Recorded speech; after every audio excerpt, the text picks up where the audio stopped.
Today, we're taking a closer look at the Nikon D5100, a mid-range DSLR that has gained popularity among beginners and enthusiasts for its balance of performance, portability, and creative features. Design-build quality. The Nikon D5100 sits comfortably between entry-level and semi-professional DSLRs.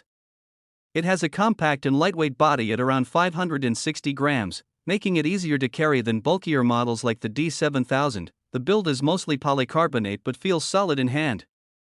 The deep grip makes it comfortable to hold, even for long shooting sessions. Sensor image quality. The D5100 houses a 16.2 megapixel APS-C CMOS sensor, the same sensor used in Nikon's higher-end D7000. This means you're getting excellent image quality, with sharp details and good color reproduction. Video capabilities. The Nikon D5100 records in full HD 1080p at 24, 25, and 30 frames per second. It also supports 720p at 50 and 60 frames per second for smoother motion. The vari-angle screen is a huge plus for videography.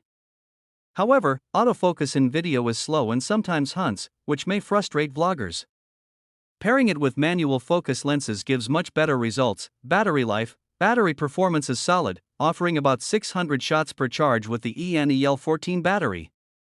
That's enough for a day of shooting, though videographers may need an extra battery. Overall, the Nikon D5100 may not be the newest DSLR on the market, but it still delivers outstanding image quality, a flexible LCD screen, and strong overall performance at an affordable price. Thank you so much.